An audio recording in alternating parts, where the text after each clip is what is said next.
Welcome to another episode of Talking College Football with J.J. Kitchen. Of course, I'm your host, J.J. Kitchen. It was a tale of two games just yesterday on Saturday, a 21-point comeback, unanswered points by Pitt to beat rival and the River City rivalry with Cincinnati.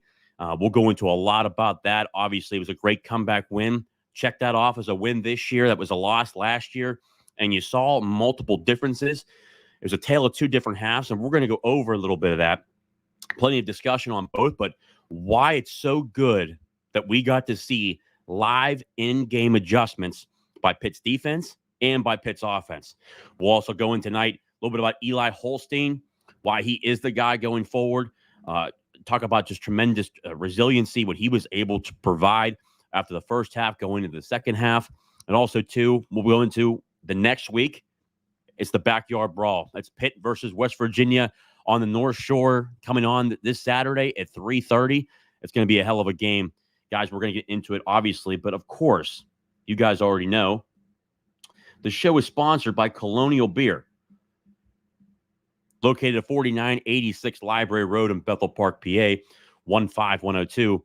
Guys, as you always know, they're tremendous people. Anytime you can support small businesses, that's incredible. But more importantly, they're two great Pitt men. Obviously, they have such a huge selection there. You guys have seen me post the pictures. Obviously, they do have the Pitt Icy Light cans, but also, too, if you see it here, right there. Right there, obviously, you have the Fake Slide Pilsner, which helps support paying the players and helps support Alliance 412, which is the preferred collective of the University of Pittsburgh. Again, guys, Colonial Beer, whether it's the light beers, your heavy lagers, the IPAs, certainly a large selection there. Anytime you have a tailgate, obviously the tailgates are coming up this week down at Acrisure Stadium. Before you head over to the Green Lawn for the Alliance 412 tailgate, where I'll be meeting plenty of you, make sure you stop at Colonial Beer, located at 4986 Library Road in Bethel Park, PA, 15102. Before we get into it tonight, obviously, here we go. The comments are in here, WRW Pitt, as always. If you haven't done so, if you're on X, head over to YouTube, hit the like button and hit the subscribe button. We continue to grow at a rapid rate because of each and every one of you. The show is what it is, not because of me, but because of you. So beyond thankful. In the second half, we watched our QB grow up. Amen. Going through a bunch of these. I had my doubts about Reed. I'm glad he made me eat my words, 100%, man. Man, the relentless blitzes really got the Cincy O-line late. Couldn't agree more. Eric, go home Mountaineers. It's here. And then Will Z already getting into it. Browns and Beers expecting a good brawl Saturday. JJ, Eli definitely has the potential to expose our secondary. Garrett Green also could expose some holes in Pitt's D. Pumped irregardless. I agree. And Browns and Beers appreciate it. Obviously, I'll be on Kuz's Corner this Wednesday as we preview the Backyard Brawl this week. It's always a pleasure to be on his show. Probably the only person I trust with West Virginia in terms of knowledge. So obviously, I already bet you're subscribed to his show, and make sure you do. He does a great job with WVU and obviously the Big 12, like I do with Pitt and the ACC. So I appreciate it as always. We'll go into that a lot tonight. Wolf HD, appreciate you starting it at the end of Josh Pate's show. Wolf, well, I'm glad you said that, even though I didn't know he was going live. So that's great. Great to have you here, though, Wolf. Always appreciate your support. The team is built to come from behind. Last year's team, we would be lucky to even make that a game, let alone winning it. John, I think it's a great point, and we'll actually go into a bunch of that. If this was a Frank Cignetti team, they were losing that game. But also, too, if Frank Cignetti was still here, I would actually have this year as a loss to West Virginia and to a number of different teams. JJ, can we rely on you to lead a search and recovery mission for the Paddle Wheel Trophy since it rightfully belongs to Pitt? It's a very good point. I heard that the trophy is retired. I wouldn't be shocked if it's in Cincinnati. I would not be shocked because I think the last game before both teams went their separate ways, obviously them staying in the Big East, obviously us going to the ACC, I'm pretty sure that they won that last game, so it's probably still with them at some point, but we have to be on a rescue and surge mission. I will say this as a fan of rivalries in general in college athletics. I hope that Pitt and Cincinnati renew that rivalry. I hope they renew it on the schedule. I know there's going to be a lot of difficulty in that because of who's on the schedule. Obviously, we have Wisconsin down the road. We have some SEC schools down the road. It's going to be tough to do so, but I would love to see it because it's such a great atmosphere. And it's a short trip It's a short trip down the road, not easy. And with work purposes, I couldn't go, but obviously I wanted to go. It's a smaller stadium, just a cool, different atmosphere. Would like to go, but obviously too, it was great to watch the game still. Hail to Pitt. What do you think caused a slow start yesterday? We'll go into that, Michael. All right. Hope we did just the way usually. All right. And we'll get into a lot of these other questions here. But obviously, I want to go into really the first thing, obviously, the tale of two halves. What we saw in the first quarter, was really indicative in the first and second quarter of, hey, and I want to start this off too, because guess what? I'm at fault too here, by the way. So I'm not talking relatively to the fan base. The fan base might have been a little bit too quick. The calls to replace Eli Holstein, I think that was just still stuck on everyone else's mind at this point when it came to the purpose of, hey, what we saw last year, did Pat Narduzzi learn something? Is he going to make a change? After the first half, I even said, hey, you know what? I think for the change of pace, maybe you go with Nate Yarnell in the second half. Obviously, I was wrong. Eli Holstein in the first half went 7 of 17 for 91 yards, no touchdowns, and 1 interception. Obviously, it was not ideal. I think a lot of us had flashbacks. If you saw my tweet, I told people, relax. It's only 17-6. It's a close ball game. This team can make a lot of adjustments coming out. Let's see how it looks. Obviously, the defensive line struggled to get penetration in the beginning of the game. You saw at the end of the game in the fourth quarter, and especially the third quarter, Pitt's defense really tightened up, only gave up 10 points in the second half. Overall, gave up, 27 points in the game. They only got 13 points in the second, third, and fourth quarter, which is incredible. So overall, they made the adjustments too, and I think a lot of it has to do with the tablets on the sideline. I think that's a huge benefit to what Pitt does. I think it's just good for Pat Narduzzi for how he coaches, how he's able to make adjustments. Those are always good. But when you saw in the first two quarters, I really want to tell people this. You're going to see mistakes here and there. You're going to see growing pains in certain games. But what's very clear about Eli Holstein is that this kid, he's a redshirt freshman. What we saw last year was with Phil Dracovic was a redshirt senior. There's a big difference there. I think with Phil Dracovic, you know what you had at that point. There was no other way to get growth. With Eli Holstein, there's still growth. And still, to finish the game in the second half, Eli Holstein went 13 of 18, 244 yards, 3 touchdown passes and no interceptions. Overall, he threw for over 300 yards again, 3 touchdowns, 1 interception. He had, I think it was 59% completion percentage. He had 75% the previous week. So it's above good. He's in the average to good range. But you're going to see him grow even more this week, and I think that Pitt has a lot of ways to capitalize on what West Virginia does. I think West Virginia's their pass defense is pretty skeptical, not very good. There are some guys back there, especially Hollis. I think Hollis probably won't play a lot this week. He struggled a lot. There were some guys, especially on the back end. If that was a Power 4 team, I think West Virginia probably gives up about 30-plus points last week because of just the multitude of issues that Albany presented, but they also didn't finish, 2 or 3 drives that should have probably been touchdowns. So there's a lot of that too. But when you look at this team, Eli Holstein's our guy. It's that simple. I think in the second half, he proved that. And I think that was his first true road game. He's a redshirt freshman. And even as a true first road game, you got to look at overall, he did a hell of a job. I mean, again, over 300 yards passing. That's twice this year. He's already outdone all of the quarterbacks from last year on a multitude of levels in terms of passing touchdowns. He's got 6 touchdown passes, 2 interceptions to the year. He's on pace for, he's on pace for 3,900 yards passing, 36 touchdowns, and 12 interceptions. That's like all ACC level. I mean, that's going to win Pitt in the 9 to, really 8 to 10 win games, potentially even more, depending upon how the defense continues to respond, if they continue to show what they did in the second half of that game. The great thing about this is, I think overall, you saw this team adjust. The team in the beginning, what was really different to the point here, someone had that question, what did it look like? What was the cause of the concern in the beginning of the game? Eli Holstein said they came out basically in a different defense. They had a 3 deep. So they came especially too, and their defense last year, if you remember, Cincinnati ran a 4-3. This year, they went a 3-3-5. So there's basically you have 5 defensive backs, 3 linebackers, 3 down linemen, okay?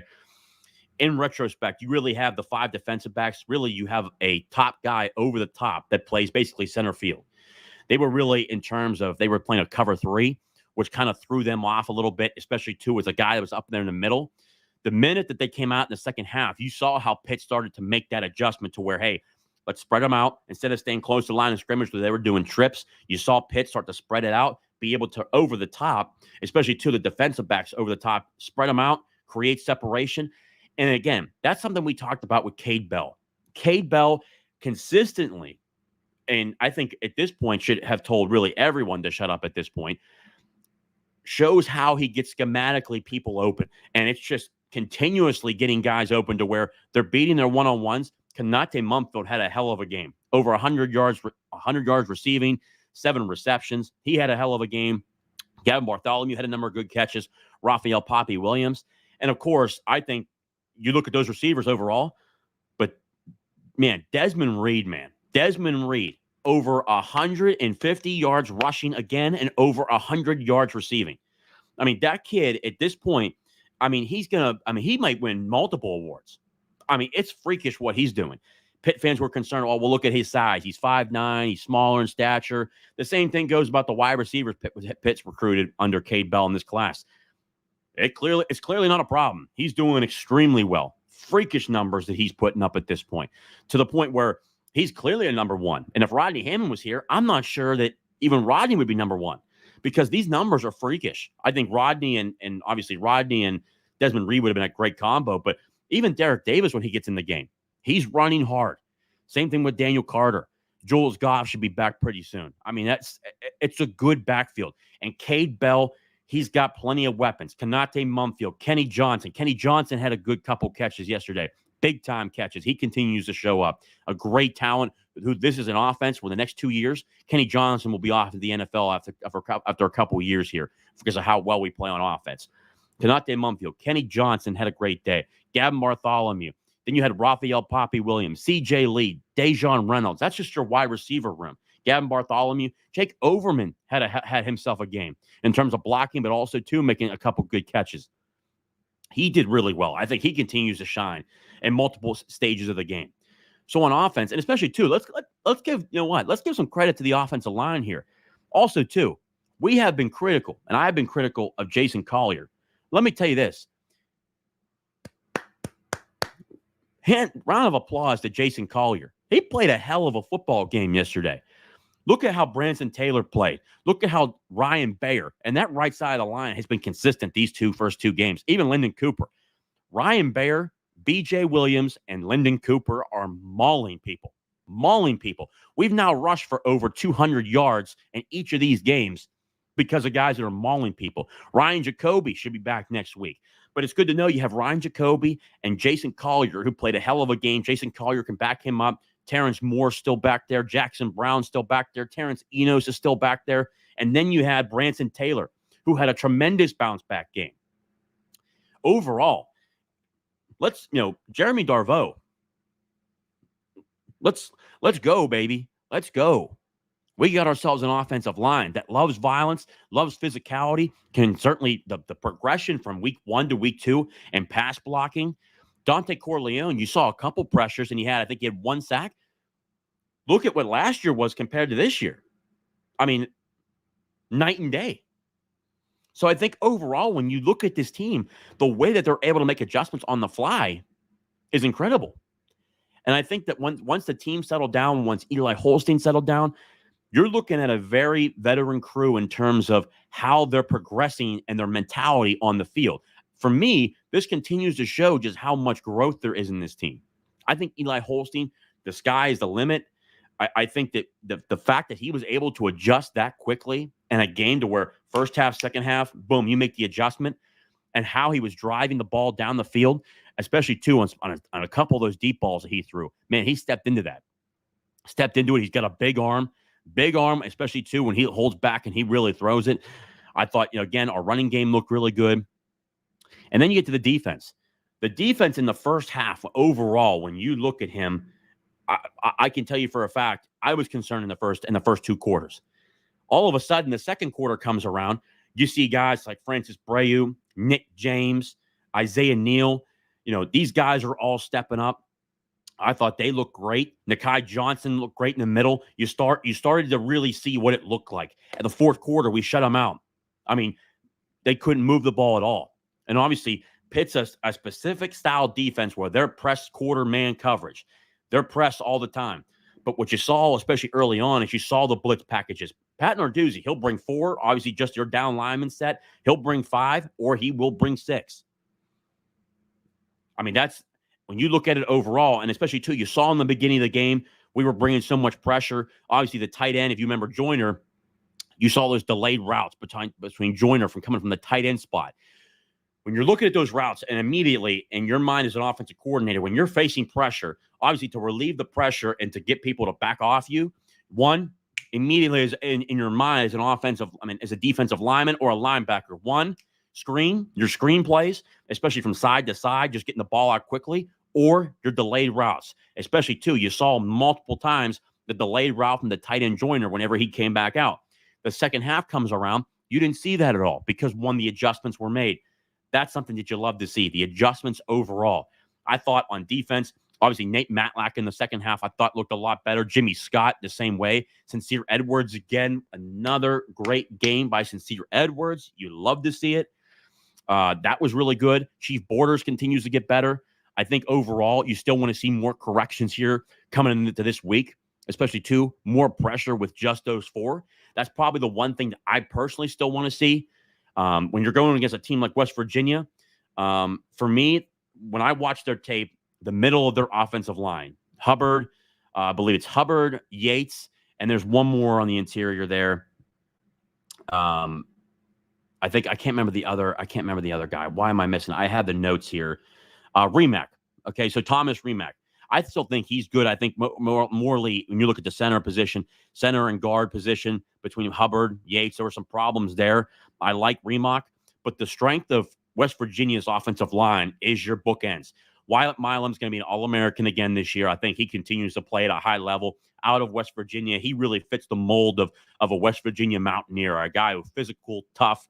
Really, you ask him, if you asked him to jump, he'd ask how high. That's kind of the team player that he truly is. He's really the leader of that offensive line. And then at the other tackle position, on the right tackle spot, Nick Malone. Nick Malone, I thought, continues to play really well. I kind of see them as the real anchors of that offensive line. So for me, I think that for Pitt to get pressure consistently, they're going to have to bring multiple blitzes of 5 or 6 guys. I think probably you're going to see Nate Matlack go against Wyatt Milam. I think personally that's going to be a tough challenge for us. I think that Nate's going to be in for a heck of a day. I think that they may even switch it around, get Sincere Edwards a couple packages, but overall, their best offensive lineman today is Wyatt Milam, and it's not even close. And I think he's continuing to play at a high level. I thought he only played the first half against Penn State. Watch that game. Overall, I thought he kept Abdul Carter in check. Abdul Carter had maybe 1 or 2 plays that were good, but overall through the first half, I thought Wyatt Milam did a really good job on the outside, really containing Abdul Carter, who's going to be an NFL draft defensive end position. Once Wyatt Milam went out, that's when a lot of problems, even more problems, started to occur at the left tackle position for Penn State. But he's healthy; he will play. That's a fact. He will be there. So that'll be an interesting matchup overall for Penn State and for Pitt when they go against West Virginia. Overall, I think when you watch again the defense, also too, you saw in the beginning of the game, in the first half, Rylan Gandy, obviously there was a one-on-one pass play. I will say this: when you look at, for instance, Brendan Sorsby, in my opinion, when you watch Brendan Sorsby, there's 2 distinct differences between him and a Garrett Green. Garrett Green is a guy where Pitt's going to have basically a spy on Garrett Green because he's a much more capable of being able to run. So this week you'll have a spy on Garrett Green. You'll have him there. But this past week, Brendan Sorsby wasn't a guy you're going to see run. The thing that really provided him was early in the game, especially the first quarter going into the second quarter, you saw a lot of very good accuracy. on that deep ball between, Rylan Gandy and Xavier Henderson, Rylan Gandy was in great spot. Overall, that was just a perfect throw. You can't ask for a better throw than that. So I can't blame him on that. There were a couple plays where Rashad Battle was getting beat. I thought Taman Lynham played a hell of a game. I thought he did really well. So Rylan Gandy and Taman Lynham are two guys that I think overall are your two starters at the cornerback position. Rashad Battle bounced back, played a much better second half. In the first half, he was really scattered apart. He kind of looked like a little bit concerned a little bit. Obviously, at the safety position, I thought Donovan McMillan, Javon McIntyre did really, really well.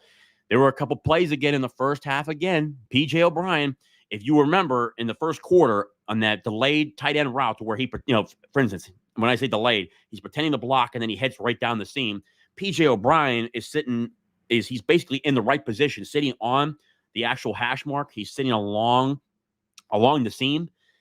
When he's sitting on the seam, immediately when he's not coming out for his actual route yet, he's actually pretending to block. You see P.J. O'Brien, if he's looking at the offense, he's moving to his right. He's moving to his right and looking at the guy going in the flat. He's already covered. He's just being delayed on looking at the guy going into the flat. Immediately, you see Joyner come right up the seam. There was nobody there. Thank God Donovan McMillan turned around and said, holy hell, there's nobody covering him, which should have been P.J. O'Brien. P.J. O'Brien turns around and then ends up getting back down the field. But then again, you saw the corrections in the second half. The second half, I mean, this is wild to watch between one half of play to the other half of play. If Pitt plays like the second half of that game the rest of the year, Pitt's going to win a lot of football games. I had 8-4 this year. Potentially they're ceiling at 9-3. That is certainly attainable if they play the way they played in the second half. You saw Eli Holstein bolster down, the way he was pushing the ball down the field. I also love the way that Eli Holstein is very good at maneuvering the pocket. He's not afraid to step up and throw the football, but if things break down, he does a great job of moving the pocket, going outside of it, and making those throws and extending the play, but also, too, moving the chains. We talked about Cade Bell talking about in his presser, moving the chains. That's what you want to see on a consistent basis. So the difference between, hey, we're all scared like hell in the first half to where there's 7 minutes left in the third quarter to where, hey, okay, they turned it on. You really want to see that second half, okay? And I think that's what Pitt has to prove this week is that, hey, we made the corrections. We'll move forward with it. But obviously, also, too, it was the first road game. And again, I understand that, especially Holstein. But one of the things that you love to hear from Holstein was, one, I thought this was incredible, by the way. And let's talk about this young man's character, just how high level his character is for Eli Holstein. Walks off the field. And it's not just Pitt was down 21 points. It's not just Eli Holstein's fault. Okay. I mean, it's the entire team. It's a team game. He walks off the field, goes to Pat Narduzzi and says, hey, coach, I'm sorry. That whole entire first half of why we were down is completely on me. It won't happen again. As a redshirt freshman, as a Pitt fan, you should be pumped. That's called taking accountability for the entire team.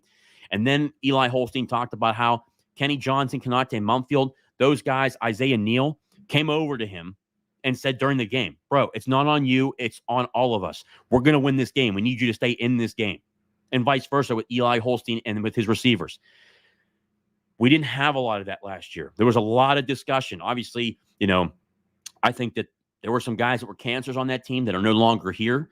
I think that there's a lot of leadership there now. I think that this team is together. We talk about, not hope, but faith. And then Pat Narduzzi talked about that. Faith is saying, hey, I trust my guys. I got faith in my guys to be there where they need to be. And collectively, we're going to do our job. And we're going to win this football game. That's a big plus. And I think overall, this team, you saw in the second half, I think it was RJ. RJ put up, you guys follow RJ. He used to work at Pitt last year. He talked about how this was a game-changing game for the season. One, not pulling Eli, keeping him in the game. But obviously, two, making the corrections on the field during the game, during halftime, and into the third and fourth quarter to win that football game. Got to give Pat Narduzzi credit for getting it right. And I'll tell you what, I have been a critic of some of the stuff that Narduzzi does. It drives me nuts sometimes. But, man, you got to give him credit there. He made the right move. And he had us all eat and grow. From us telling, hey, change. For me, I thought it was a little wild to see some Pitt fans at like the middle of the first quarter saying to pull Eli. I thought that was the dumbest stuff I've ever seen in my life. Like, it's halfway through the first quarter. Like, what are we talking about? At halftime, I can understand it. I said it. Plenty of people said it. But Eli had us all eat crow. He is the guy. It's that simple. And you grow, and I think you allow Eli to grow the rest of the year no matter what. But I expect Eli to really put up some numbers this year. I really do. The guy's clearly – he proved it in the second half. He's a different dude. Like what it was funny, if you guys all follow Matt Speck, he actually tweeted out not too long ago, and I retweeted it, that when you talk about like the personalized cleats and stuff like that. Eli Holstein said he has the mindset of like a John Wick. It doesn't matter what's going on. He wants to be the best, and he wants to be that guy that everyone fears, that he's going after the entire time. He's just got a different mindset, and that's what you want in a quarterback. If you've got to put the ball in somebody's hands, that's who you want. And guess what? They put it in his hands. In the fourth quarter, in that last drive, he drove Pitt down the field, hit a field goal, and we won the game.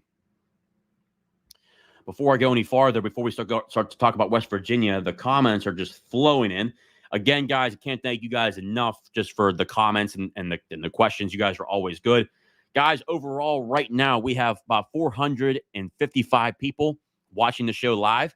If you haven't done so, if you're on X, go over to YouTube, hit the like button below, hit the like button, and hit subscribe. Also, too, share it everywhere you can. It certainly helps out the algorithm.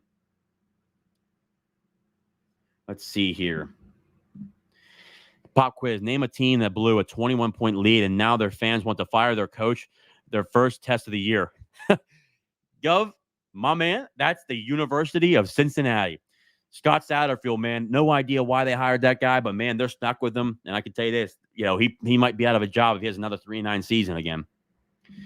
Joey C., Narduzzi deserves credit for not going away from Holstein. Amen. From what we just talked about right there, amen, Joey.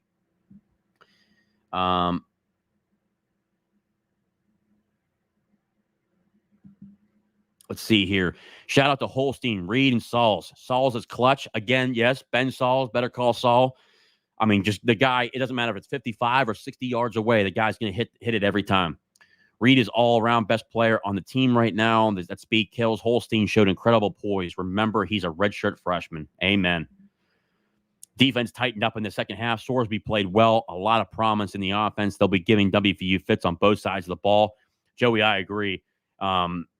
And we'll dive into it after a couple more questions. But I watched the West Virginia, both games, Penn State and Albany.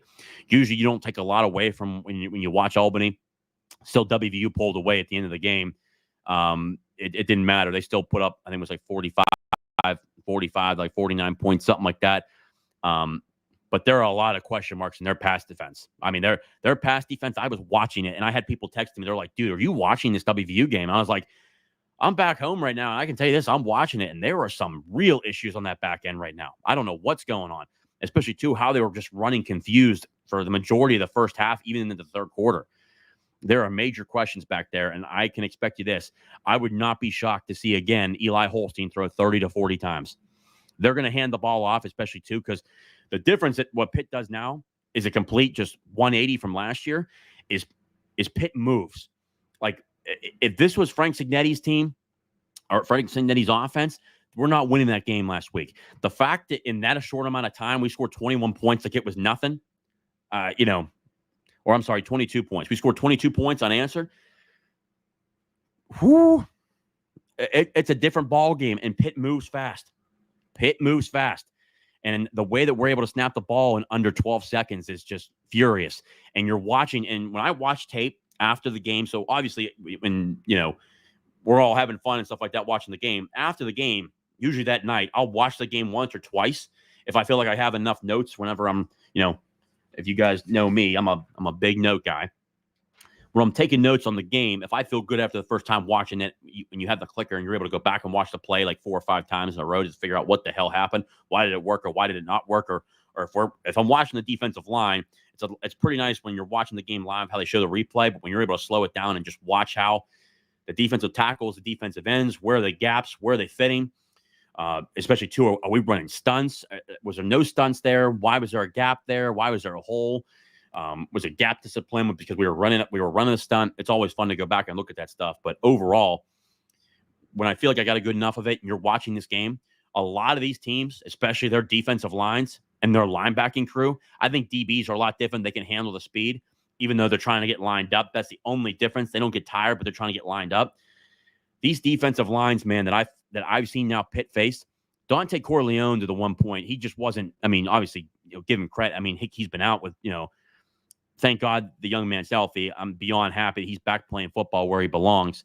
Obviously, Dante Corleone had blood clots, was out indefinitely for months. He was just, I mean, obviously he's not in shape, but you saw the rest of that offensive line, but he had an excuse. You looked at the rest of that defensive line, they were gassed. I mean, when you're watching Pitt fluently move the football, these guys are just not, they're trying to figure out where to get lined up at. And especially too, when Pitt lines up and they're spreading the field, especially too, when they start going 4 or 5 wide, you start to have major separation because your defensive backfields are trying to figure out, okay, who the hell am I covering? Where is he going? By the time they're lined up, you don't know who you have. And that's a very big concern. I think for a team like West Virginia right now, they got to get stuff cleaned up because it's going to be fast on Saturday, and it's at home. It's at home for us. It's going to be a loud atmosphere. It's going to be a great atmosphere at Acrisure again. We had 72,000 last time. It was great. It was pretty cool. I got to meet a bunch of good WVU fans too. It was pretty cool last time. There were some slapdicks last time too. You can't win them all. But at the same time though, it was a great atmosphere. And to this day, I know, guys, you guys have heard me talk about it before, but when Devin Shire hit that interception and he grabbed that stadium was shaking. I mean, that was probably the first time I felt Acrisure Stadium shaking from just the noise level. And, listening to players talk about, man, we love the noise when we were on defense because look at these teams when that place is packed, man. WVU last in 2022 had 9 false start penalties in that game. Makes a difference. It was just a hell of an atmosphere overall. Going back to some of the questions here. Browns and beers. Think Nippert looked like a fantastic atmosphere Saturday. Excited to go there later this year myself. When WVU played in baseball hoops this year, walked on to Nippert during the baseball trip. Yeah, it looked like a cool atmosphere. I think there's about 37,000 fans there overall. They've been playing football there for decades. Obviously, it's a tradition, a history since they've had that building there. A petite place, obviously, with only 37,000, but it looked a good atmosphere, though. It looked good. I'm worried about the I'm worried about the cornerback 2 spot. Felt like Battle had struggled in the past 2 games. Wonder if Lynham starts next week. Yeah, I think what you're going to see, obviously, too, I wouldn't be surprised if Jeremiah Anglin, the former 4-star defensive back transfer from Kentucky, I think he might get some time this week. Your top 2 guys are easily Rylan Gandy and Taman Lynham. And I think Battle got better in the second half, so you'll have him there. And I think that 4th guy, haven't heard too much about Shadarian. I've heard he's gotten better, but I think not game ready yet. Jeremiah Anglin will be a guy to watch for. Tamarian Crumpley, Noah Bigelow. I think Noah Bigelow is going to be up there to be that 4th or 5th guy. But we'll watch it though. But you got it. You can't play one half. You got to play both halves. You got to play a full game. You can't just play one or the other. Because I think West Virginia is a good enough team. If we play like we did in the first half, we won't win the game. Just my opinion. I have blatantly said for last year going into this year, and even watching this past game. When I look at Garrett Green, my concerns when we face him is the run. He can certainly take off, and I think his intermediate passing game is good. His short game, obviously, his short game when people are close by.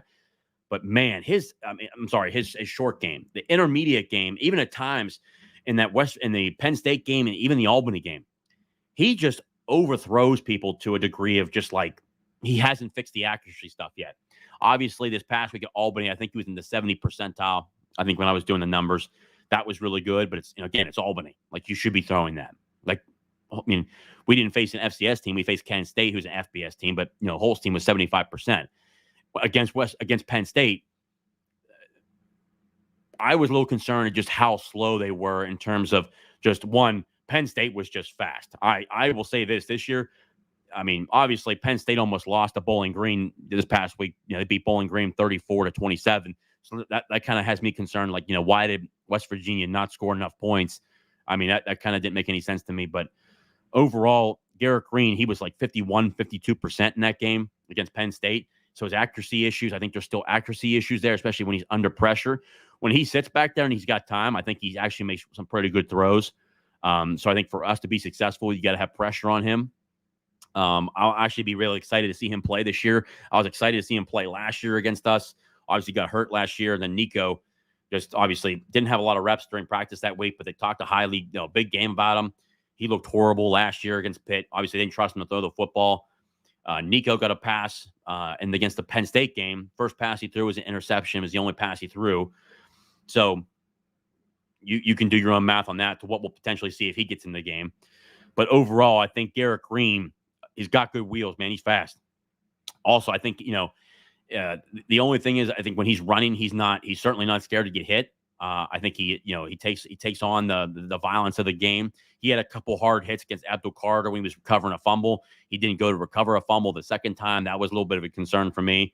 But guess what? He fights for that extra yardage. There was a fourth down play against Penn State in the first quarter. It was about 4th and 1, and he looked like he was going to get stopped behind the line. Ended up taking off, going towards the sideline, fighting for that last edge, man. He looked like he wasn't going to make it. Dives across and gets the first down, gets past the first down marker. So he's got the toughness. Obviously, I think for him, though, with him being like a 5'8", 5'9" guy, I think 5'9", probably 5'9" or 5'10" on a good day, he's just got to watch with the hits. I think just because he's a smaller guy, he hasn't gone through a full season yet because just due to injuries. But he's a talented. I think he's a talented player. I think he's a talented football player overall. He's got speed. And I think he's got the leadership skills there. But we'll see if he gets better. So I think in the Penn State game where you're really judging him, he had a really below average day. And Neil Brown and Garrett Green talked about that in their post game interviews. When I went back, yesterday watching the tape on them, they agreed he didn't play well. So that's a question mark. So we'll see. But I think overall, it's the backyard brawl, man. You can't you almost like you throw the records and what's going on out the window because it's just a competitive game all the time. Very rarely is this ever a blowout. So I think that, Pitt's 2-0, West Virginia's 1-1. I think, though, at the end of the day, it just comes down to who's going to scheme better. Who's going to scheme better? Who's going to get guys open? Who's going to tackle? I think Pitt's got to get better at that. They did better in the second half, but guess what? You got to tackle better. Who tackles the best? Who has less penalties? But more importantly, who executes better? Who executes the game plan? That's kind of what we're going to at this point. Let's see here. Going down here, some of the questions here.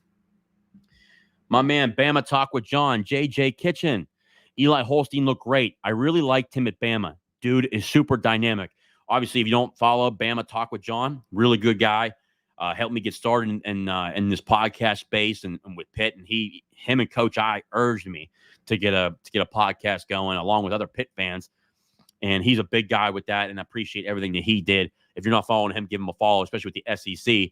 But obviously, he got to watch Eli when he played with Alabama, especially the stuff in practice and whatnot. And obviously, he really liked him at Bama. It says a lot. So I think we got a really good quarterback, especially Eli Holstein, who came in from Alabama. I think especially last year playing against Bama's defense. That's a great dress rehearsal to get you ready for the college football season. Albany's QB was a 4-star recruit, not making excuses, but for FCS team that they had P4 talent at certain spots. WU secondary needs to improve overall. By far the biggest disappointment this season. Yeah, he's a 4-star recruit. I think that's great, but obviously too, it depends on the guys you have around him. And, he might have had P4 talent, but guess what? The only thing I say to that is, if he's playing at that level, is he really P4 talent? That's the only thing I have to say. And going back and watching those games, Albany scored 14 points, but there were 3 drives that Albany should have finished. Like, Albany should have probably had 3 more touchdowns in that game. So roughly, they probably should have had like 35 points. I mean, that was a definite concern. I think the run defense for WVU looked good against Albany. Again, it's Albany, but at least it looked good. That's good to know. I think it was a little bit different. I didn't think that the run defense looked good against Penn State. That was a big difference between this year and last year. Last year's WVU team, I thought, did really well. One, they were able to run the football. This year, they weren't able to run the football. Last year, I thought they did a really good job of stopping the run. They couldn't stop the run this year. I don't know if they're doing like different stuff with defensive fits. From what I could tell, they're still running the same defense, probably just different guys up there. I know they lost a couple guys between the draft or graduation or to the transfer portal. I think they lost one. I think you guys lost one starter on the defensive line. But I think the best linebacker on the roster is Jeremiah Trotter. If you guys know, yes, last name, Jeremiah Trotter. He's Jeremiah Trotter Jr. Jeremiah Trotter Sr. Obviously played linebacker for the Philadelphia Eagles. You remember him back in the day. So I think overall their best linebacker is easily Jeremiah Trotter. I think he's the best player on that defense from everything that I've gotten to watch. Overall, I think they do have some good guys, especially too on the defensive front. Sean Martin, for all the Pitt fans, I think Sean Martin's back again. That's a guy to watch on their defensive line. I think he's a leader there. The only thing he talked about against Penn State, they were having different fits and they didn't know what they were doing. Personally, I don't think that's on the players. I think that's on Leslie, the defensive coordinator. That's a little bit concerning, especially too with adjustments because Pitt's going to come out with some different stuff. It's the backyard brawl. You already know you're going to get some different fits, and the way that Cade Bell is electric in terms of playmaking. Schematically, bringing out different stuff. I think that's going to be an incredible battle. I think that's going to be something to watch during the game. Who coaches better? And look, I can tell you this: West Virginia's defensive coordinator Leslie, he got to be on his game. Also, too, middle linebacker Trey Latham, I believe is his name. From what I have on my notes here. Yeah, Trey Latham. Middle linebacker, I think he plays extremely high at a high level. I thought he played really, really well between the between the Penn State game and the Albany game. I thought he did well. Obviously, on the back end, I don't expect Hollis Jr. to get a lot of snaps unless he makes some major corrections. I don't think he'll play a lot this week. Anthony Wilson Jr. for Pitt fans, obviously that's a guy to watch out for at the safety position. He plays a free safety position. I think he's a good ball player. Redshirt senior, he's there. Hollis came in from Northwestern. Same thing with Anthony Wilson. Also, to the spear position, Aubrey Burks. Aubrey Burks is back. He's a guy to watch. I think he played a really good game at Albany. I think some guys just overall, I thought he played a good game, not a great game against Penn State. Those guys, I think overall, the leader of that defense. Again, Jeremiah Trotter is going to be that guy. I think that just even I think he's a redshirt freshman. I think from my notes. I could be wrong. I think he's a redshirt freshman because he was hurt last year, I think. Because he probably should have played last year, too. So that's a guy to watch. But overall, I think when you look at this offensive line and why West Virginia had a problem running against Penn State, Penn State looked good in that game. They looked horrible against Bowling Green. Bowling Green was moving the ball through the air and on the ground. I think actually Bowling Green threw for over 250 yards passing. And the quarterback for Bowling Green played for Tom Allen, the defensive coordinator now for Penn State. But when he was the head coach at Indiana, this quarterback played for him. He threw for over 250 yards with the Bowling Green talent. That's something. I think just the difference is I think that when you look at this West Virginia offensive line, again, Nick Malone and, again, Wyatt Milam are your bookends there. Wyatt Milam, your left tackle. Nick Malone, your right tackle. Those guys are really the two best offensive linemen, in my opinion. I think that Brandon Yates is a good offensive lineman. I think he's certainly not bad. I think he's actually pretty good. But when you're replacing, Zach Frazier, a 4-year starter, All-American multiple times, you're kind of, that's tough. And it's never the same. So, again, that interior offensive line, Jaquay Hubbard, people remember, obviously, Pitt fans remember his name. He's a redshirt senior. He transferred in, I think after his first year from Virginia. He's playing right guard. We'll see how he adjusts. His tape from the previous 2 games have not been solid. I think he's been pretty inconsistent. Brandon Yates, I expect him to be a good player during that game. And then Thomas Remack, I think he'll have a bounce back game as well. Thomas Remack, a redshirt junior. We'll see how he continues to develop. I think he'll probably come back next year. Or if he really progresses, he probably goes to the NFL draft, but we'll see. But you can bet your bottom dollar Wyatt Milam's either going to go in the first round or the second round. It's going to be one or the other. I think he's that good. And easily their best offensive lineman. Let's see here. Also, Shout out Cincy for some horrible game management, faked injuries to stop the clock. Yeah, they were doing a lot of that, Steve. Well, they were faking the injuries for to stop the clock, and then which allowed Pitt a field goal with 1 second left in the half. That was huge. I think that was a turning point in the game. To be quite honest with you, T-Man, with a win next week, we may end up 6-0 or better. SMU doesn't appear to be as good as I thought they would. Yeah, I think they have a lot of questions. Stone, the quarterback from SMU, I think they got a lot of things to work on. They had a close ball game with BYU this past week. They lost to BYU. That's a game to watch. I think SMU is a team to watch to see if they progress or not, potentially. But also, too, they got to beat West Virginia first to get to 3-0, and then obviously Youngstown State. But obviously, too, Pitt hasn't won in Chapel Hill. Until they win, I'm always calling that a loss. They got to beat North Carolina. They got to win at home there, and they got to prove it first to me. They got to prove it before I call it a win. But guess what? If they win that game, then you start looking at these wins. People called me crazy for saying this is an 8-win. The ceiling at 9 wins. People are calling me crazy. The one guy, Coach Waz or something like that on Twitter, said, Pitt's not built to win 9 games over the next 2 years. Where the hell? I don't know what the hell he was watching during the preseason or what he was hearing, but guy's clearly clueless. But right now, Pitt's playing at a high level right now. Satterfield's a joke of a coach, easily set their program back, possibly the worst time. Yeah, 100%. Cincinnati hired him away from Louisville. Louisville was going to fire him. So if anything, Cincinnati helped them from paying a buyout, which was pretty crazy to think about. Jake Stark, my man, too early to build a Des Reed statue outside of Acrisure. If he keeps this up, he's going to have a statue. Cherise, let's go Mountaineers. Mountaineer fan there. Someone said Edwards W. I don't know what that means. I can't remember what I was talking about. Oh. Someone said Edwards was in a sling. Any idea what's going on? I didn't see Sincere Edwards in a sling. I think that may have been, I don't know if that was Keith Thompson. I'll have to look that up when I go back. 69 watching, 11 likes, piss poor effort, help JJ out. Speedy Tortoise, thank you. It counts. Obviously, that might be just a YouTube, but overall right now we have 700 people watching the show, probably the majority of them on X. If you're on X, obviously I don't do all my shows on streaming to X. So if you're not on X, head over to YouTube, hit the subscribe button. You'll be able to notify every time I go live. So please do that. It certainly helps us out. If you have not done so, hit the like button and subscribe to the show to get Pitt information and ACC information. Yeah, pretty big deal. A redshirt freshman QB got that out of the system in week 2. Hard to not be totally amped about Eli this season and years to come. Dez is amazing. Hope he can get a full season. 100%, man. The fact that Eli is done this well as a redshirt freshman and to correct himself that quickly in a game, mid-game, shout out to him. We're lucky right now. We got ourselves a quarterback. PSU spy on Garrett was a lot of what shut him down that game.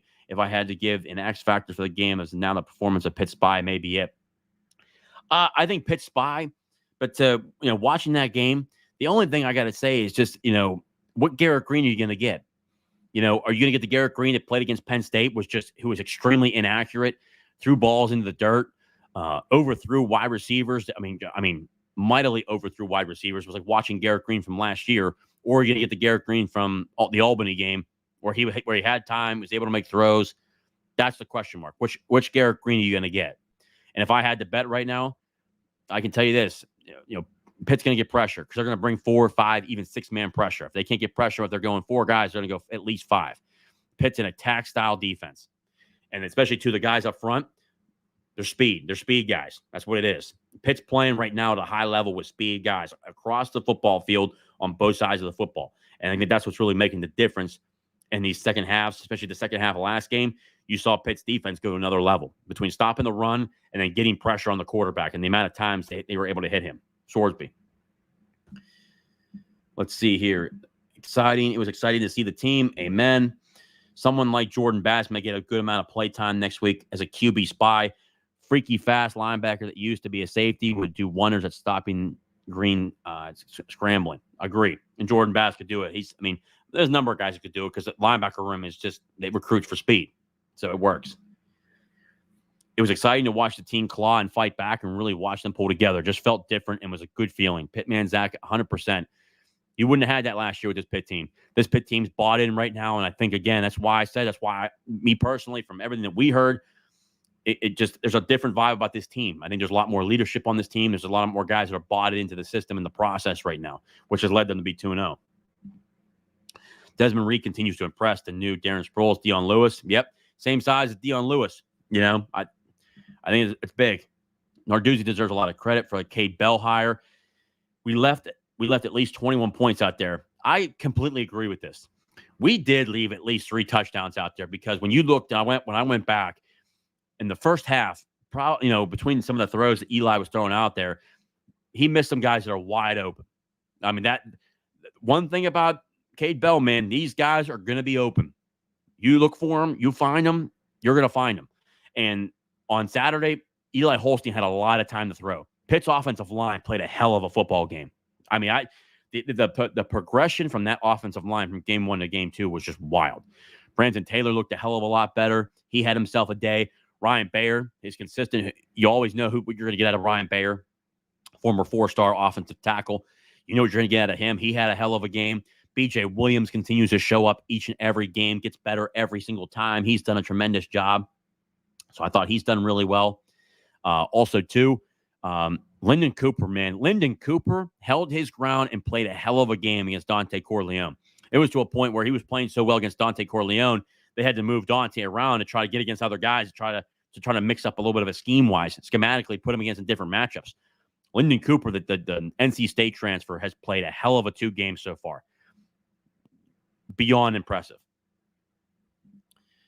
Adam V, that was Key Thompson. Yes, Will, thank you. From what I'm hearing, from what I saw, I think it's Key Thompson that was in that, and I would expect, I think if we're playing a safe bet, Key Thompson will probably not play this coming week if he's in a sling. I mean, I saw that on the sideline, so probably not. Ryan Jacoby should probably be back this week. I would think. He was dressed during the game. I would think he's back this week. But also, too, it was good to see Jason Collier play a good game. He still got Terrence Moore back there, like I said. Jackson Brown, a Pitt legacy name. His dad played at Pitt. Tremendous player. He's still back there. Terrence Enos, Ryan Coretta, Isaiah Montgomery. Those guys are back there as well. So you got guys that can mix and match if you need a plug-and-play guy. So that's the really good thing. John Gorman, wonder how Hayes feels after playing against Nebraska this week and seeing Pitt pull out this win against Cincinnati. John, that's still comical to me, man. And the fact that he did what he did on the way out, and that's what really, that's why people were really complaining about him.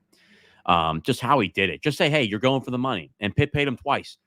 He's making 6 figures. I can tell you that. I know that for a fact. I can't tell you the actual amount, but he's making great money. And we upped it twice.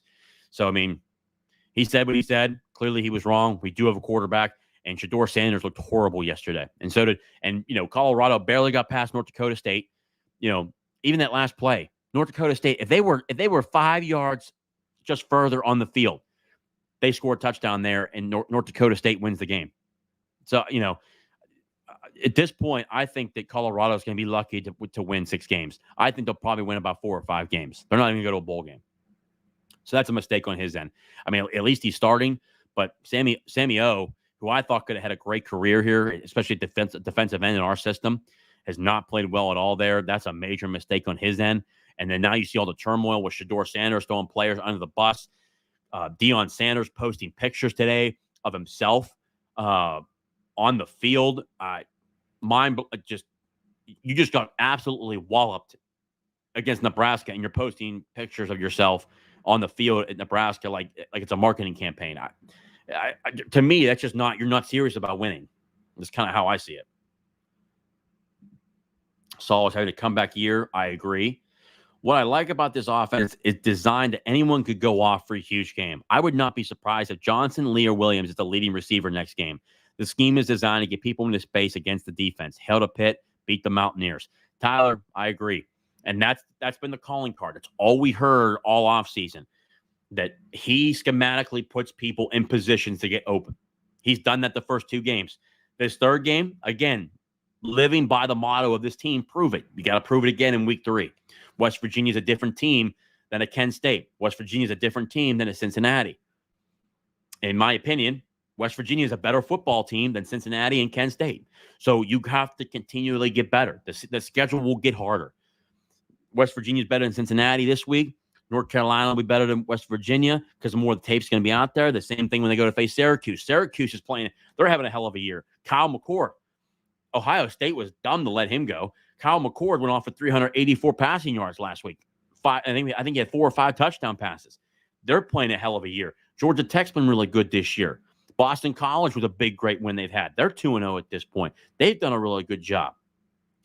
I said this year that the ACC is going to be deep. Cal beat Auburn this week. Another win on the road. Duke beat Northwestern from the Big Ten. You saw that W happen. Over across the board, you're seeing the ACC beat a lot of out-of-conference teams. You know, it's a deep league. It's a very competitive league. There's been a lot of investment into football. Virginia got themselves a W this past week. Not expecting a lot out of Virginia, but still, they got to win. They're getting better. The way Sorsby was dropping dimes on the sideline reminded me of how Drake May looked when we played against UNC. Glad he didn't keep up that in the second half. Yeah, in that first half, Sorsby was just throwing on a dime. Rylan Gandy, I don't know what else he could have done. He was in great position. That was just a great throw. There's nothing you could do with that. That's just a fact. You know, he was in great position. Now, Rashad Battle, P.J. O'Brien those couple times, that wasn't being in good position. They were just getting beat.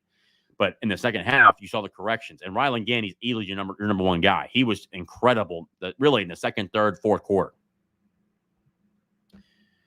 Let's see, Daniel Sargent. I'm literally just going to tell you right now, WV defense is absolutely trash. Dan, when I watched the game, I wouldn't say that they're trash. I mean, there's some bad defenses out there. But I think there are concerns. I think that their rush defense ain't that bad. It looked bad against Penn State, but Penn State's got some studs across the board. We'll see how much better they get. But overall, I think that the weakness of West Virginia's defense is the passing game. I think you're probably going to see Eli Holstein throw 30 to 40 times. And from what I can gather from watching the last 2 games, you're going to see a lot of tight sets, but you're going to see Cade Bell stretch the field, and especially stretch the defense, widen out towards the sidelines, a lot like what Tennessee does in terms. But the difference between Tennessee is they're always out wide. Pitt's able to go with Cade Bell, keep it in, keep it tight, especially too when they're running the football, or different concepts, especially too in their trip sets that's really close to the line of scrimmage, how they're able to really extend the football field down the seam, your post patterns, especially to your out routes to the sideline, but more importantly, your deep routes. Cade's really good at that right now, and he's been calling some damn good games. But we'll see. I don't think they're trash, but the passing defense is a problem. I mean, it's been like that. It's been like that the past 2 weeks. The past 2 weeks, go look at, like, for instance, when I watch the Penn State game, you look at Penn State's touchdown passes, dude, they're just wide open. Like, there's just no one around them, and how they're able to be deceptive. I think that Andy Kotelnicki is a hell of an offensive coordinator. He did a great job at Kansas, and he had West Virginia's number there too. So we probably watched a lot of tape, but also too, there's a lot of times, especially with the different quarterbacks they had in there. I think when Bo was in there, they knew Bo can easily run on an RPO. So it's either you have to follow, especially in the fourth quarter of that last touchdown to their tight end. They knew with Bo in the game, majority of the time he takes off. So it's going to be an RPO or a handoff. Linebackers have to follow the running back into the flat. The other linebackers have to follow Bo because he can run. They forgot about the tight end and runs right up the seam for a 20-yard touchdown. Just wide open. I think just schematically, these guys are really good at what they do in terms of finding guys that can get open. So we'll see. Very simple WVU. Bowling Green did better than WVU. WVU didn't know what Andy Kotelnicki was going to run as their OC, and Bowling Green had video. This happens to be the second game WVU didn't know. Yes and no, because here's the thing: Andy Kotelnicki, you faced him twice against Kansas, and he did a lot of the same stuff. The difference is that he made, obviously, like anybody else. The same thing's going to happen this week. Neil Brown's going to have different stuff for Pitt to face on their defensive side. It's every week. They are creative guys in terms of how to put people in space. Same thing with Cade Bell. Cade Bell is going to go at a high level pace, no huddle offense all the time. But then you bring in wrinkles every single week. You have to adjust, though. WVU just didn't adjust. That was the problem. And then on top of that, there was a lightning delay you had for 2 hours. Penn State, they're stuck in that little huddle they have, in Milan Puskar Stadium, that locker room. They come out, Penn State plays 10 times better. And they had a ton of fans there. I mean, that was wild. I mean, it looked like, even when they were here at Pitt, and then Penn State travels well. That was a hell of an atmosphere. And I will say this, something that no one knows, and not making excuses, but WVU DC got his eye cut open after taking a hard fall and ended up going to the hospital, and Shannon Brown had to call the plays. Yeah, that could definitely have something to do with it. I think overall, I think the execution-wise on the defense was a problem. But hopefully Leslie's all right then, the defensive coordinator. I'll have to check up on that. Hopefully he's okay. Bottom line for WVU seems to be C.J. Donaldson versus Pitt tackling, and Pitt's ability to strike on offense versus a pretty bad WVU defense. Hold on one and win, and then the other, hold on, it's a win. Yeah, I think that, but also too, I think Jaheim White. Jaheim White's been a little bit banged up. I expect him to be back healthy next week. I think they were, from what I could tell, I don't think he played very much in the Albany game, which is pretty smart on Neil Brown's end. No reason to play him. Let C.J. Donaldson run the ball. I think Jaheim White's he's a better running back just overall, just a quicker wise, especially with his speed. CJ's certainly a bruiser, but they certainly got a 1-2 punch right there, and obviously Jesse Anderson's back there as well at the running back spot.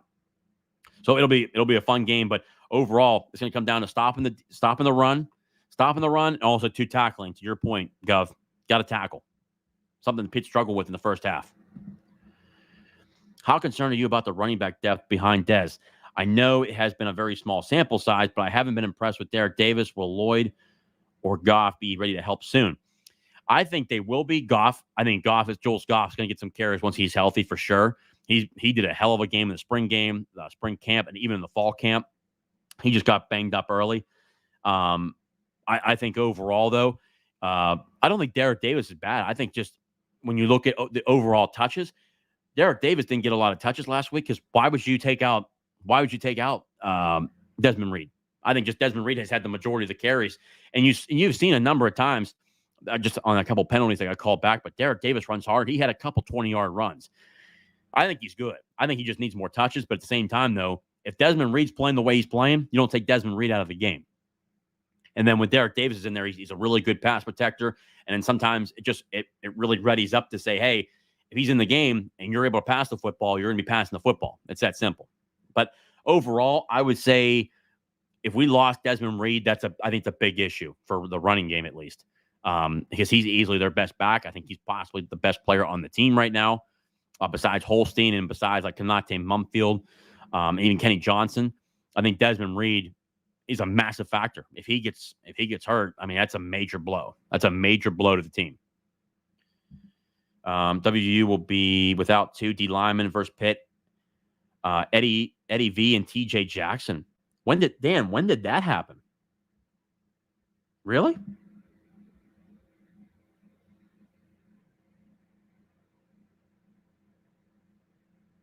Oh, I'll have to look that up. I didn't know TJ Jackson got hurt. And Eddie V, defensive tackle. What the heck? Dan, what happened with that? I gotta go back and check the film. I thought they were okay. I don't know if they're out for sure or not. Watch out for the guy by the name of Ben Cutter. Yeah. Tomas Remock. I agree. Best adjustments by Coach Narduzzi. Yep, 100%. Mary Beth and Robert McCafferty.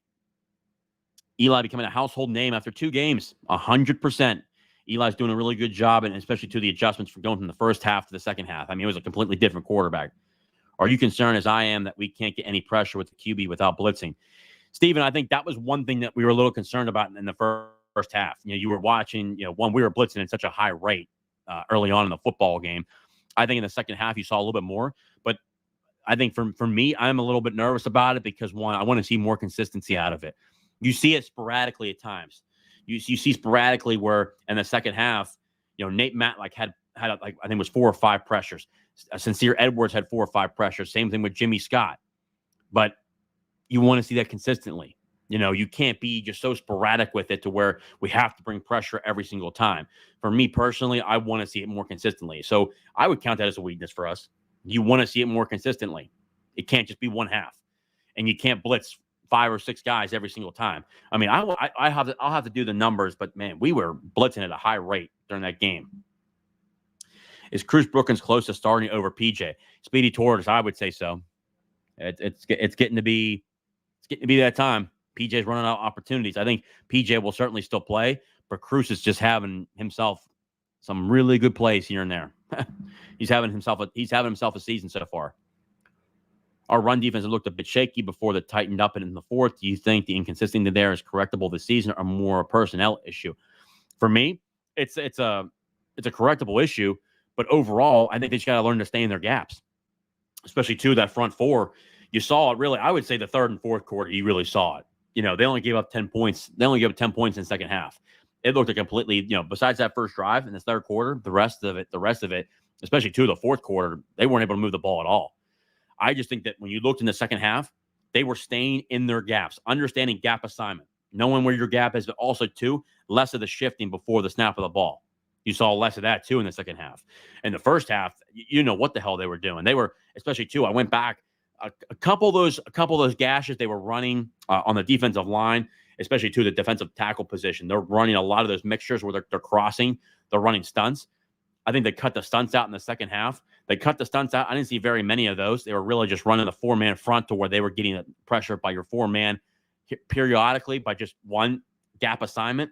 But overall, in the first half, you were just watching some guys, especially Nick James, if he's in the middle there, a lot of times him or if it was Nakai Johnson, for where they're at, it's almost like they were both cutting into the center. So they're both almost colliding to the center. You have gaps on both sides, and then you have Nate Matlack going to the outside. You're looking at one of those gaps. If Nick James is going inside and Nate Matlack's going outside, yeah, you're going to have a massive gap there, and then your linebackers have to make a play.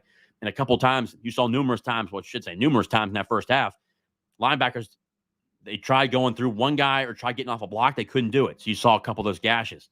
It can't happen. So they have to correct that. That's Pitt's issue. They got to correct that. Is the run game, but understanding gap assignment. You can't get pass happy or like, you know what? I'm gonna make a play here. So I'm gonna cut inside. I'm gonna try to do a swim move inside. I'm gonna try to knife through, get skinny, get up the field. You got to know your gap assignment, understand where you are and where you are in that gap to then make a play, make that move. Man, that was tough to watch in the first 2 quarters. Their gap assignment just looked really, really bad. It was good to see the correction in the third and fourth, but guess what? You don't want it in the third and fourth quarter. You want it in the first and second quarter as well. You can't be playing from behind like that all the time. Can't wait for the Alliance 412 tailgate. Can't wait for the Alliance 412 tailgate before the brawl. If you haven't started donating yet, what are you waiting for? Jake Stark, amen. Me personally, I am a Alliance 412 member. I do it's the $41.21 a month. It's that 412 level. It's the second level. But I've told before, if every single, and this is easy numbers, if every single season ticket holder joined just a $20 a month, or like that 1976, which is representative of the last national championship for Pitt, we would garner almost $600,000 a month, over $6 million in terms of NIL money. That stuff would only help the team. By being an Alliance 412 member, you get a lot of benefits. Obviously, you have the tailgates. Obviously, you get to join the Pat Narduzzi, the Q&A. They're going to do another one during the season. You get to go to closed scrimmages during the spring game, during the spring camps, during the fall camps. There's benefits to it, and you're helping pay for the product on the field, paying the players. At the end of the day, it's where we are. And I expect it to get even more and more up to that next level. Alliance 412 is a massive factor in what we're doing. And Alliance 412, even under this new ruling by a federal judge, the $20 to $22 million revenue sharing, Alliance 412 is not going away. And thank God for Chris Bickle. And I've said this before, and I've been a harsh critic. I think Heather Lyke did a horrible job rolling that out. And thank God for Chris Bickle and them, because that's how we have NIL. It's because of them. Chris Bickle, John Pelusi, Jeff Goldberg, their whole team. Louis Riddick, he's done a lot. Aaron Donald, he's been a lot involved. Why am I forgetting the Buffalo Bills former GM? He does a lot too. He's a director. He's a director there for Alliance 412 as well. I'm forgetting his name. That's a shame. Great guy too. Coos, TJ is out, is he? I thought it was just Eddie. Daniel Sargent. TJ Jackson out just this week. Eddie V for 4 weeks. TJ Jackson good to go. Eddie V out for sure.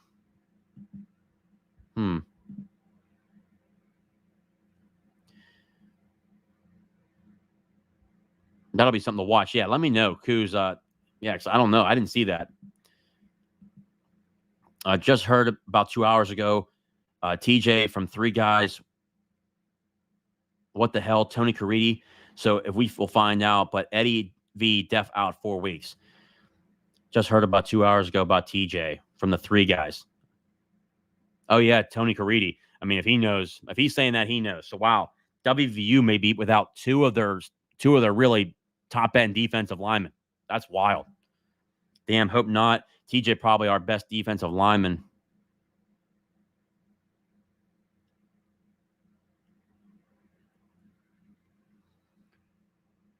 Wow, that is something. Well, you heard it here, folks. TJ, let me see here. Yeah, TJ Jackson and Eddie V out this week. Wow, that's a massive blow for West Virginia. Oh my God.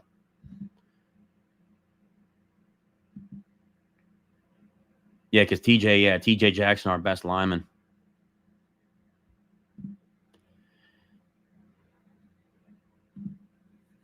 Again, like I said, I hope it's not. That's just what I heard and haven't seen anything about it, even though looking it up. Derek, Doug Whaley. Yes, thank you, Doug. Thank you, Doug. Wow, Derek, I did that to you. I can't believe I did that. Derek, thank you. Yes, Doug Whaley's been a huge help with Alliance 412. I think he's done a great job. Doug Whaley, Chris Bickle, Jeff Goldberg, John Pelusi, all these guys, great Pitt people. You know, just thankful for Chris Bickle and everything he's done. Guys, if you have not done so, subscribe to Alliance 412. It only helps us. At JJ, man, do you have a way I'm able to get a hold of a person going to this game Saturday and Def would like to meet up? I'll catch up during the week. Just follow me on Twitter. If this is true, we got to have it step it up on defense. Yeah, that's a massive loss if you're losing TJ Jackson and Eddie V. I know. I mean, from looking it up here on the internet, it does say if you look up Eddie V's out. I think that might be just breaking news with TJ Jackson. That would be really bad for West Virginia. TJ's out.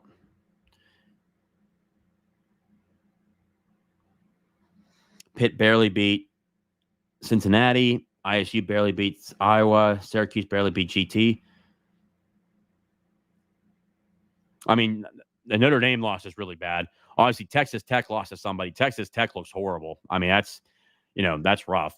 Iowa State got a good rivalry win over Iowa. Pitt got a good rivalry win over Cincinnati. Facing P4 teams, baby. That's what it is. Syracuse, man, they lit it up in terms of their passing yards. They look pretty good this year. Even Georgia Tech looks good, but Syracuse has been playing at a high level. You know, Northern Illinois had no business beating Notre Dame. Notre Dame looked horrible. I mean, that's a horrible loss. Can't wait for the David Tepper gives up on the NFL and the Panthers and starts funneling money into the Panthers. Hey, that could be happening soon. All right, guys, we're an hour and 14 minutes into this. Again, guys, thank you so much. If you haven't done so, we got right now 900 people viewing this show right now. 900 people. Guys, please hit the subscribe button below. Hit the like button. If you haven't done so, hit the like button and subscribe to the show. It certainly helps out a lot. Guys, again, the show is great, and it is what it is because of you guys, the questions that you guys ask, the constant engagement. The Sunday conversation has blown up completely because of each and every one of you. I look forward to these every Sunday. I'll be releasing stuff as we go forward. Oh,